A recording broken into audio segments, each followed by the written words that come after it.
Welcome to Appekit, where we make all of your dreams in the kitchen come true. Today we'll be making a very basic loaf of bread. We've got rosemary and black olives are going to be our features in this bread. It's a very basic bread. You should be able to make it at home. It starts with 2 cups of milk. Milk comes from cows. Cows are quadrupeds that are both herbivorous.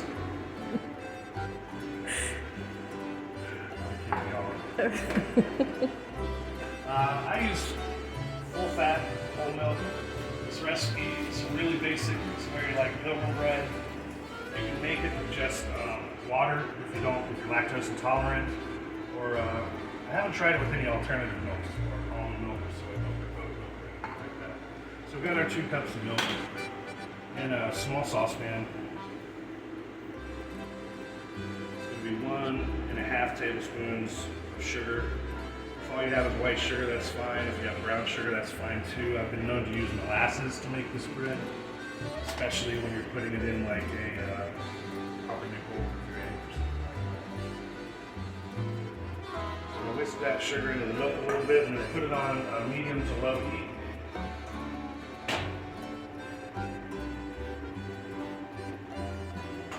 While that warms up, we can measure out our flour. I'm using an all-purpose unbleached 11.7% gluten. I also very roughly measure my cups. A lot of bakers out there are very specific with their cups because the fundamentals of baking is establishing a proper moisture content. Think about it, anytime you cook, you're applying heat to something raw to turn it into something else. And the method the catalyst of that reaction is just removing moisture content from something. I can think about it. We'll talk more about that later. I'm using 5 whole cups for this dough, which is going to make a pretty sizable loaf. We live in a big loaf household. We like big loaves, and we cannot lie. If you want a smaller loaf, like if you do the math, scale it down to 4 cups of flour, and that's about enough to fill a Pullman pan. So it's a scalable recipe. I mean, any recipe is scalable. I feel a little ridiculous, but this is... Alright, we've got the flour. Back here. I'm a bit of a perfectionist. I want to make sure that sugar is dissolved. This flour just takes a pinch of salt at this point, 2 pinches of salt. And what we do, use enough heat to get this milk warm. But if you apply heat to anything like milk or cream too fast, you risk scalding it when it reaches the boiling point. So what we're going to do is keep testing that milk with my finger until it gets warm enough. You want it to be just above body temperature, which is 98.6, so you want it about 100 degrees Fahrenheit for those at home.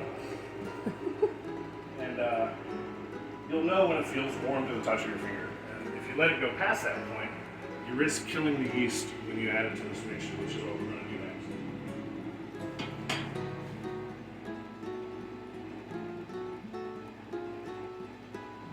Don't forget to hit the like button, smash subscribe, and ring that bell for notifications. That would really help us out.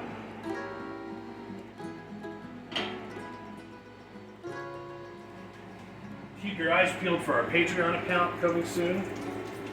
Our Instagram, our Twitter, our Facebook. Maybe our not MySpace, Facebook. Our book space and our face crack. Space. Exactly, Facebook.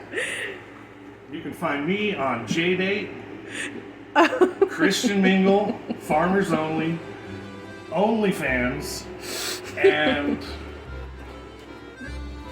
no, Hindu Arranged. I can make the Hindu joke. HinduArrangedMarriage.com. Check our Patreon, check our Etsy account for homemade candles, knitted sweaters. Okay, that's almost body temperature. You're gonna see me wash my hands a lot. Clean kitchen starts with clean hands. It's true.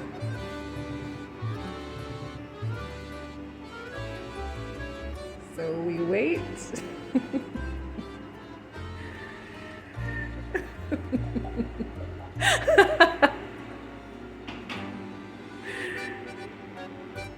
You'll know the sugar is fully dissolved in the milk when the whisk doesn't feel grainy at the bottom or gravelly, so we're done with the whisk.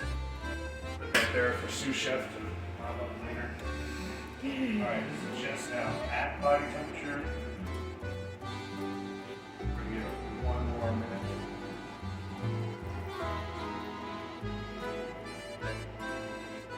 I feel like I should have a cartoon sidekick. Kangaroo, boxing glove.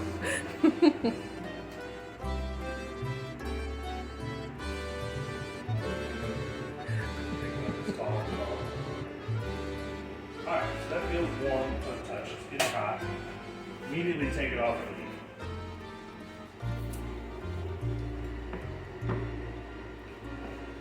Let's add 2 teaspoons level of instant yeast.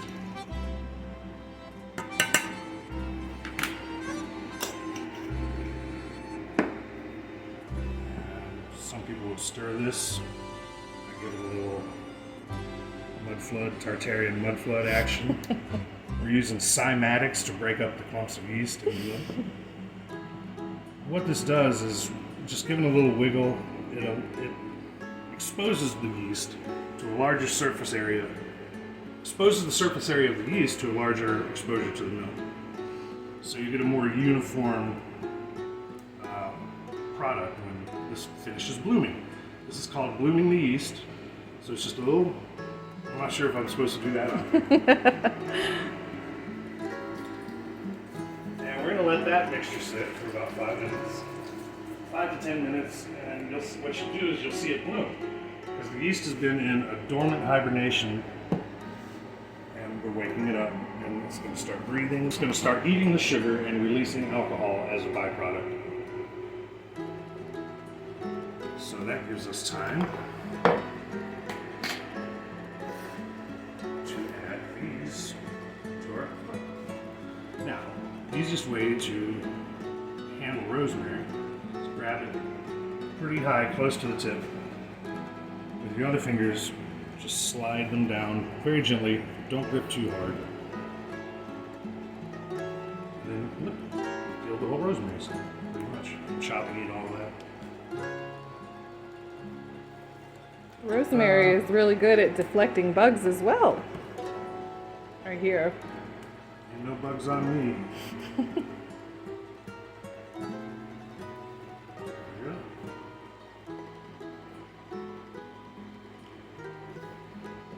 Made a little bit of a mess here. Rosemary is a rambunctious herb.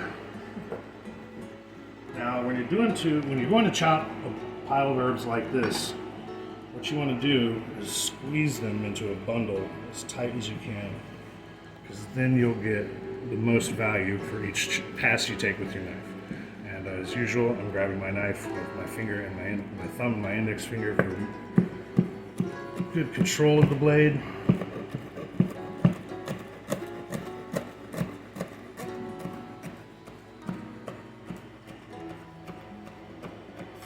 So for one pass of the rosemary, probably gonna some you gotta leave behind.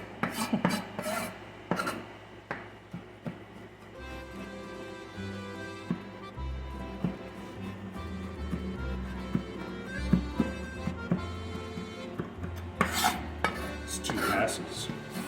By the way, don't rub your knife against your cutting board. It's a very bad technique. The knife junkies will tell you that it removes the burr of the knife edge. I'm not sure if I should go into what the burr is right now. If you looked at the edge of your knife under a microscope, It may look like this to us. If you look at it under a microscope, you'd find at a smaller level it has very, alternating ridges, alternating cutouts of the actual metal of the blade, which make it serrated on a very small scale. And that is called the burr of the blade. And if you don't properly sharpen your knife, like I don't, do stuff like this, you'll wear out the burr. And a dull knife is a dangerous knife, ladies and gentlemen. And otherwise, all y'all.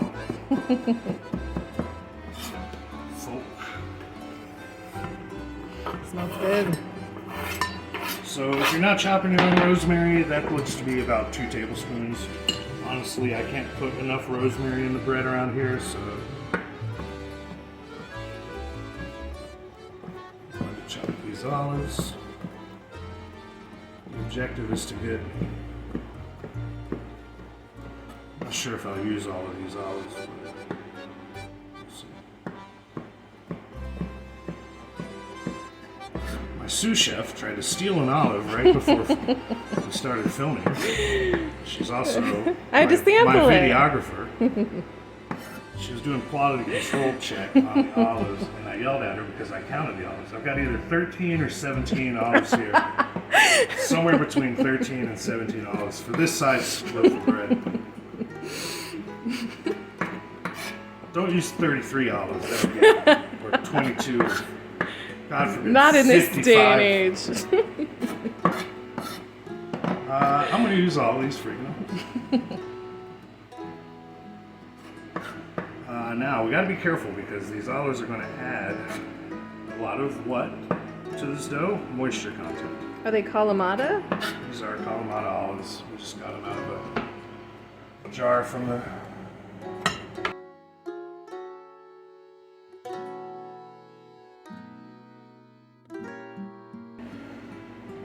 It's going to add...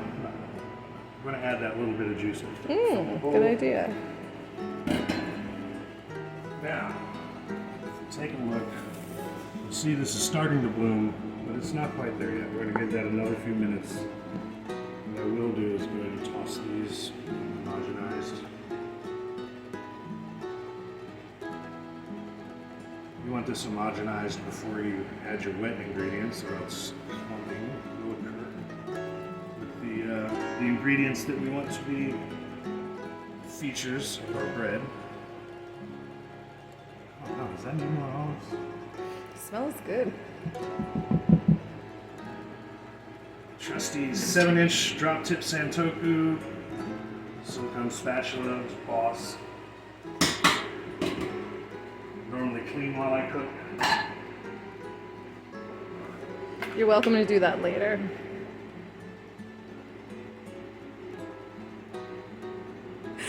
Cut. We're just waiting for this to finish blooming. It looks really nice. We could probably use it now. Smells by the way, delicious. it's a really warm day. It's about 84 to 85 degrees outside. I don't know what the relative humidity is, but all of that is going to have an impact on what your bread looks like when you're done. It's really, that's what makes a good baker. It's one thing that makes a good baker is someone who can compensate for environmental variables when making the dough, when making the bread. Alright, so we're going to dig a well in our mountain of flour over here. We're going to add all of that to the center, just because that's tradition. We use a little scrubby silicone spatula. Get as much of that yeast out of there as I can. Without yeast, it'd be peely.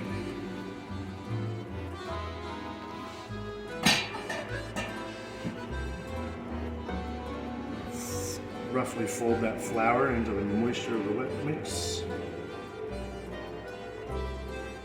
This is when I would normally add a tablespoon and a half of olive oil, because just that much in a recipe this size makes a difference. But since I've got olive in here and I used that juice from that brine from the onion, olives, from the pickled olive onions. You know what though?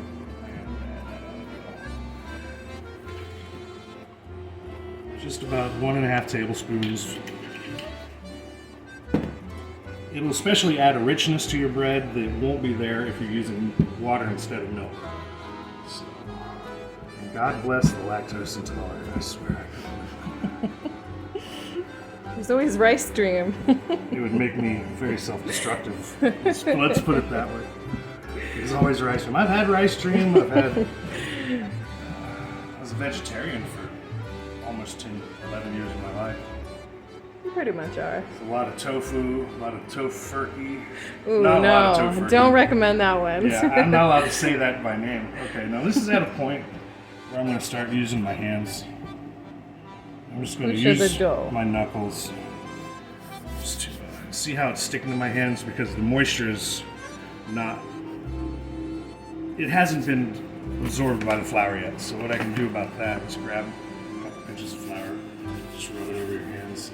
Now that you're covered in a layer of flour, the dough has less of a tendency to stick to your fingers. Now you see, that side's pretty good. You want to get as much of it together as you can. But over here, I've got a bunch of flour on this side. So I'm going to use my fingers to work that in. Push it down a little more until it really comes together as one piece. And if you need to get dough off your hands, rub them together. Makes a little dough. See? That good. Bread lube. Alright, so. Obviously by accident this got lightly floured, so that's a good work surface for us. Take the silicone spatula, scrape down the sides a little bit, just because I'm a perfectionist and this stuff is held not easy to clean, hard to clean. Out of a bowl like this. So the wetter you get it, the more it'll stick. Alright, so work this.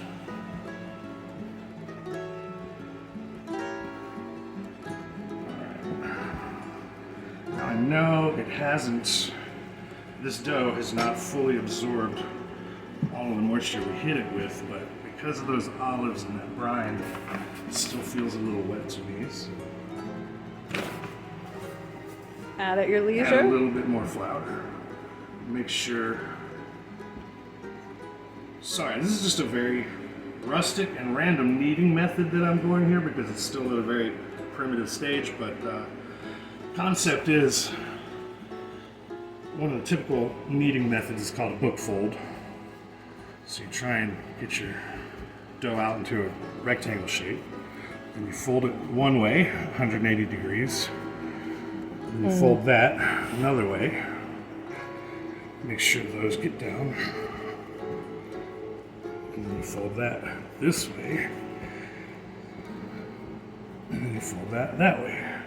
And whether you like it or not, if you just followed me and did what I did, you just did a ritual to the north, south, east, and west winds. Now you're a magician. Congratulations. We'll give you that for free. Magician certificates are available on our Etsy.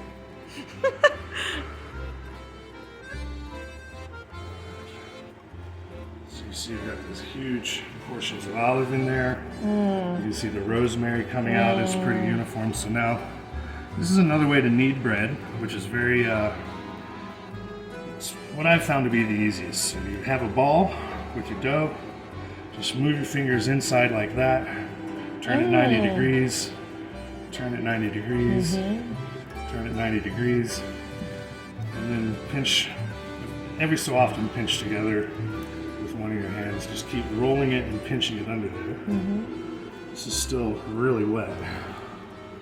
So I'm going to add just another layer of flour, not too much, because I want it to be a little on the wet side, which you'll see when this incorporates. What this does is it takes everything from the edge and pushes it towards the center.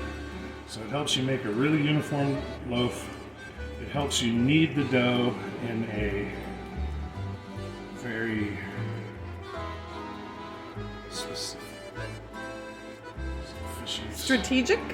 It is strategic, uniform, and it helps you work the gluten of the dough as you're kneading it in a uniform fashion. One thing we want to do now is the smell test. Oh, that is decadent. Okay, so you can tell that brine in there is going to give a punch to our dough. Now, you want to sit this on a windowsill, on a preheated oven, somewhere warm, somewhere with a warmth, It smells so good. ambient humidity, and just cover it with a towel for about an hour. This Okay. concludes Act 1 of our demonstration on rosemary olive bread. Thank you. We'll be right back. So we're back. We've been letting this proof here for about an hour and a half because we've got the air conditioner on in here. It's a big reveal. What you want to see is that it's pretty much doubled in size. Take that. Oh, it smells fantastic. Add your bowl in one piece. See, it's nice, soft and smooth. So we're going to knead it just a few more times. Doing this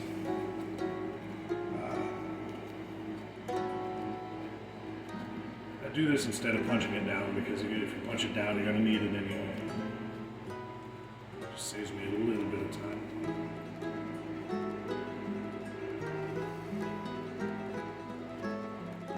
Got a nice uniform dough here. It smells like a pizza joint. This is where you shape your dough. So like I said, in this house we like big loaves. We tend to make a lot of sandwiches. So I'm going for stretched out, kind of a log. Alright, now we've got that shape. Nice and uniform.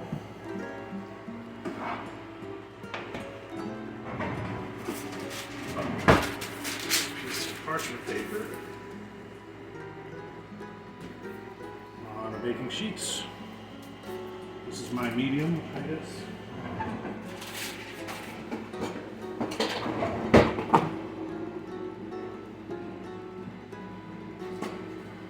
Set that a little. This is coconut oil cooking spray.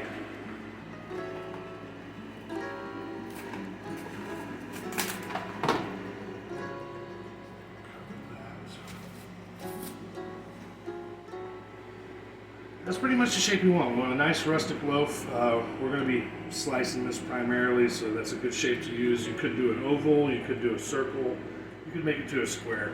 How you shape your dough is basically just how you're going to get whatever bread you make. Now, to proof this a second time,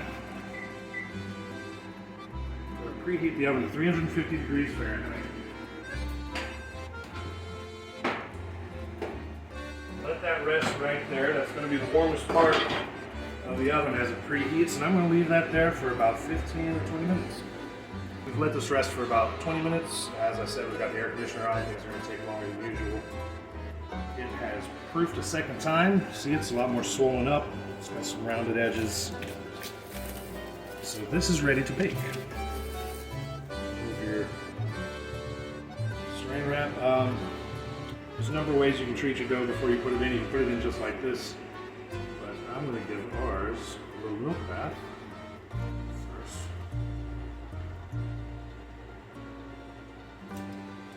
Make sure you get the bottom edge to crease the contact points. What this will do is the sugars from the milk will caramelize on the outside, give it a nice golden color, golden brown. Another thing I've been known to do at this point is an egg wash. But anyway, got our milk bath. Put it in center rack in your oven. Center that so it's going to even heat on all sides. Pour it 30 minutes. So let's take a break, see when we get back. So here's our finished product. After being in the oven for 30 minutes at 350, we took some butter, gave it a nice coating. Butter will seal the moisture in as it is and keep the crust really soft and chewy. So that's what that's going to achieve. And butter is better than margarine as it's one molecule away from plastic. Margarine. Yes. So, we're going to let this set because it's still cooking. A lot of that heat is no longer being applied to the outside. It's still radiating heat from the inside of the bread. So it's still finishing its cook right now. So I'm going to take the 5 or 7 minutes that we're going to allow it to do that. A little dip. Take a little extra virgin olive oil. Balsamic vinegar.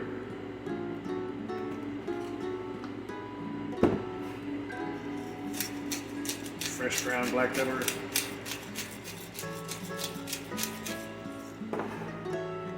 And Thai seasoning oil.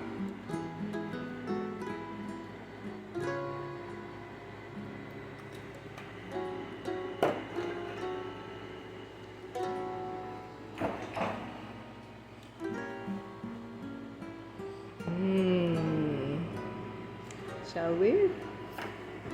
Let's see how we do.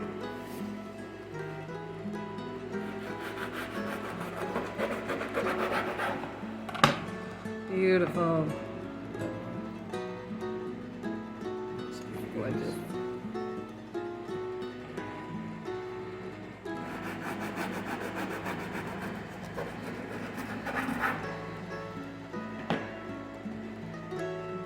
See that? So this softness, spongy, good resilience. The crust is chewy without being crispy.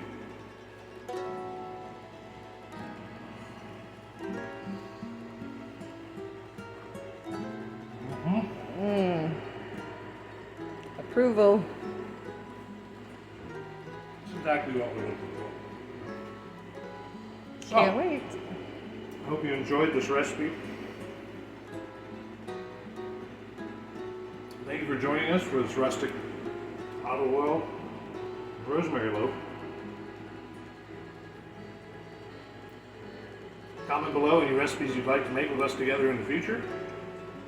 And we'll see you next time. Thank you. God bless.